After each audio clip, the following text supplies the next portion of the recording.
right now on the phone we have one of my good friends, Dirtbag Dan, professional wrestling extraordinaire. He is on the phone, and I wanted to introduce you guys all to Dirtbag Dan. Dan, what's going on, man? Extraordinaire. I Yes. like that. Well, I'm the Godfather, Filth, the Sultan of Slime, the Guru of Grime, the Duke of Dust, the Prince of Puke, the Master of Mud, the Deacon of Dirt, the Dirtologist himself, Dirtbag Dan. That's a mouthful. That is a mouthful. Thank you for coming on, sir. I appreciate it.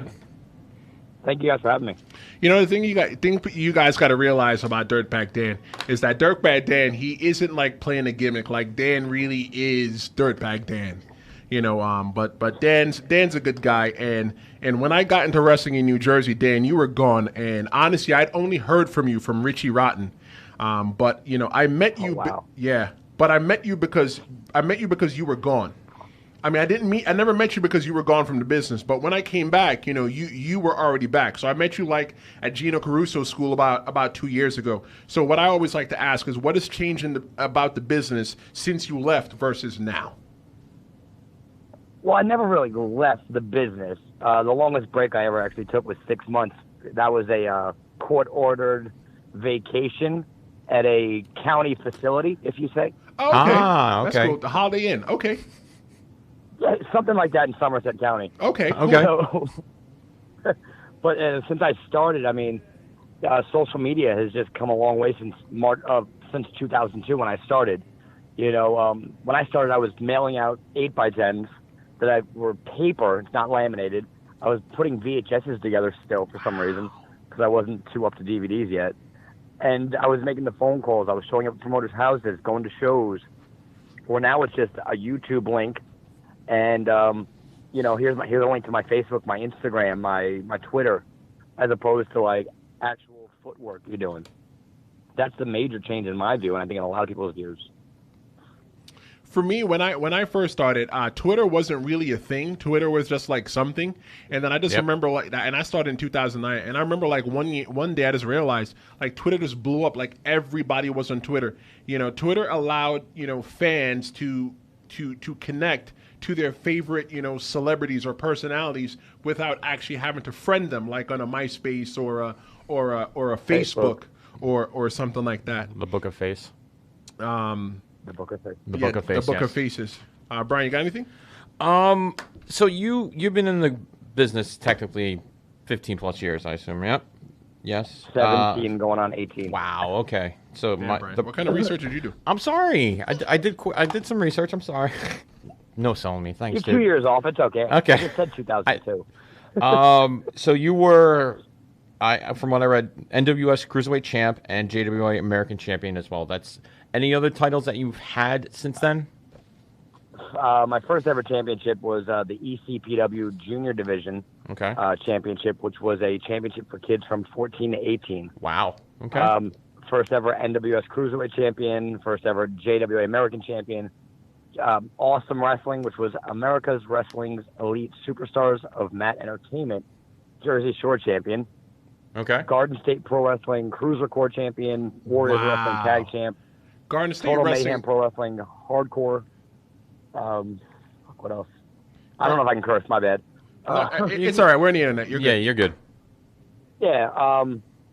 Recently, I was the Battlefront Pro Wrestling Hardcore and Tag Team Champion in Massachusetts. Nice. And I am currently, as of last week, the Asylum Pro Wrestling Chaotic Champion. Okay. Which is basically hardcore. Which I love hardcore wrestling. The deathmatch thing is not really my thing, but hardcore matches are probably one of my favorite things. Coming from like the Attitude Era, watching wrestling. I like the hardcore. I like what is it called? Controlled chaos. Yeah. Not too quite deathmatch, but borderline. Yeah. You know, I'm not down for almost dying. Yeah. So Dan, Not paying the bills. So Dan, as pro wrestlers, we carry our own insurance, in case we get hurt, while wrestling or not wrestling. We work our shoot jobs, if we're on the indies. And if we get hurt, it's usually a setback, personally and, in our personal life and professionally in our professional wrestling life and our real work life. You broke your hand a couple months ago at the ECPW TV taping. I think that was 2 months ago? Would you mind telling everybody how that happened? Well, if you need a good laugh, so I had a match first weekend of June for ECPW, their television tapings. I actually broke my hand in my entrance. How did you The match didn't start yet. How did you break your hand in your entrance? Yeah, I'm curious. I slipped on the rope. I went to get on the second rope to do like a pose. Yeah. And when I got up there, I put my hand on the top. I slipped, and my hands kind of hit like the top rope and turnbuckle. Like all my weight came crashing. Like my foot slipped on the second, so my body started going forward, and I couldn't grasp the top rope, and I slipped, and my fingers split in between everything. Ooh. And it broke my hand in two places, almost three, where I had to get surgery. I've got 2 rods implanted in my hand. I was out of work for a little while, and shoot job wise, Tristan, we have to deal with this company called a third party company. I don't want to mention their name. Yep. I'm aware of the third party company. They actually didn't approve my leave when I was out. Oh. I know exactly Even who though, he's like, talking about because we work for the same my shoot company. bosses knew my bosses knew I had the surgery, like, so it wasn't bullshit. But the other company didn't approve my leave, so that hurt me with no money. Right. My medical insurance has just run out, and I've got about $6,500 in medical costs, which has affected me not being able to do physical therapy because I cannot afford that every week, and I can't go to my follow-up appointments for x-rays and stuff because an x-ray alone, one visit with that is almost $1,000. Right. I do insurance. I do booking. I do insurances as my shoot too, and it's expensive as hell. So It's a little pricey. Yeah, very pricey. So right now, Dan, you got a GoFundMe, and it's running on your personal page. We're actually going to share it on our Royal Ramble radio page. I'm gonna have the social media person share it for you. But right now you're no problem, brother. No. So right now you have $150 raised. But what's your ultimate goal? I had originally put like almost $6,000 out there just to try to like cover the cost, but I dropped it because some people think it's a sham, some people think it's it's bullshit. But it's legit. It's like a real thing. It's I'm not trying to get hundreds of dollars from people. I just like to help some kind of help where I'm not on a burden, because between regular life and jobs and being on the road every weekend, it hurts. Right. And a little bit goes a long way. And I just want to say this though, if I felt that it was BS and it wasn't the real deal, I definitely wouldn't have you on the show. And I wouldn't have shared it to my personal page itself. Definitely. So I tell everybody, just go ahead and donate. Even $1 helps. I want you to visit our Facebook page after the show, and even if you could lend $1 to go ahead and help a entertainer out. He'll definitely give you like a smelly shirt or something like that that he's worn to the ring, or maybe like his jock strap, because he wouldn't be Dirtbag Dan, the dirtologist, if he didn't do anything like that. But I'm definitely going to have him put that up there. Yes, definitely. Definitely the monkey in the computer room is going to do that. I'm big on giving back, and it's like Tristan just said to you guys, it's like $1 helps. Yeah. It does go a long way. And I'll do anything. I will share your stuff. I will like your stuff. I will follow you. I will give you shout-outs every chance I can. I have anywhere and any time. It's just like I said, there's a couple people now that donated a few bucks here and there. A couple people have messaged me just saying to wait until they get paid. Right. Yeah. It's just I've had like 30 shares already, and I love the shares. I appreciate the shares. I'm not begging for money. I'm just asking for help, and I hate asking for help. Right. It hurts to ask for it. And Ramblers, you guys have to understand, and I'm sure you guys understand, it's the hardest thing for a man to do is to ask another man for help. Exactly. There was a time that I need to ask people for help, and I didn't ask people for help. Yeah. When I suffered until I finally said, hey, I need help, financially, and I'm doing, pretty okay now. I'm doing good. Royal Ramble Radio's not making me a millionaire, but I'll be a millionaire someday soon, my friends. We'll be a millionaire soon. And I hope so, guys. I'll give you I'll give you 6,500 if we hit the million. But Ramblers, go that link. The social media person actually just sent me a message. It's actually up right now. Nice. If you guys want to go ahead and just donate, He's quick. Yeah, he's quick. I just donate just $1 to one of my guys, Dirtbag Dan, and support your independent wrestler. I do apologize for the description. I've never done the GoFundMe before, so I had no idea how to set it up, and I was like mind fucked what to write. I didn't know how to word things because it's like I said, it's hard to ask for help. Yeah. And like the 2 months I was down and out, it was like I don't want to say depression, but it's a depressing time. You know, I was down in the dumps. I was miserable, and I had no idea what to do. Yeah. Except there was bill come in, and it's like my credit card's nearly maxed out. Right. Yeah. And once that's done, it's like here's another bill. Here's another like. Yeah. They're not even like $200 bills. It's like here's an $800 bill. Here's Right. a $2,000 Yeah, bill. right. There's a $19. Like, dude, it's just not even. It's not even spread out enough where I can like. Cool, I can do this in the 2 paychecks. Right. Yeah. No. And it's not even like you're, you know, like you're a slob just sitting at home, just not like doing nothing. Like you work a shoot job. Yeah. You work for, you know, your shoot. I'm not going to tell people what your shoot job is because, you know, it's going to blow your gimmick. But you work for A job's a job, yeah. Right. Yeah. You work for the same Fortune 500 company that I work for. You know, and you know, on the weekends you chase your dream, and you know, we're not millionaires from it because people ask me, does wrestling pay you? Obviously it does, but it's not enough for me to quit the shoot job. Yep. You know what I mean? So Yeah. like, you know, it's not a guy out here just, you know, that's schlepping around asking for money. Dan, when you broke your hand, I was at that show. And for those of you guys that don't know me behind the scenes, I watch almost every match because I'm still a professional wrestling fan. He watches everything. And I can confirm that. And I remember Dan coming back after this match and saying, dude, I broke my hand. Dan still wrestled the match. Yeah. And then, you know, Dan...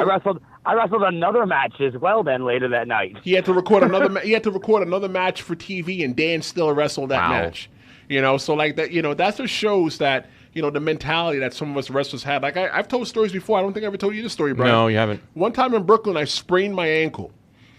2 minutes into a 10-minute match. So I'm going to go sit in the back and tell everybody and tell the fans, hey, No. look, I was on the card, you know, as one of the big matches. Yeah. I sprained my ankle, so I'm only giving you 2 minutes and go home. Like, no, I'm going to try to finish the match. And I finished. The fans didn't know that I sprained my ankle. So, you know, Dan, like, you know, I And definitely a secret respect with you the for tail that. is too. It's like you trust who you work, and if I didn't trust who I was working with later that night in a tag team match, I would have said no.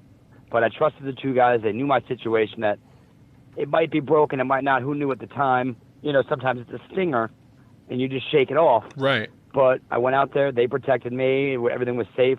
Went home that night, and then went right to the hospital. Right. I remember that. And it was one of those things. It was like, oh, man, this is just going to shatter me. Well, brother, tell everybody how they can find you on social media. My two social medias are Facebook and Twitter right now. So if you look up Dirtbag Dan on Facebook, it's 3 names, Dirt space Bag space Dan. I should be the first bloody picture that shows up with the real name Danny J. Pettit. Or you can follow me on Twitter, which I'm trying to get a little better with, at The Dirtologist. That's TheDirtologist. Again, I think there's a bloody picture on there as well of me.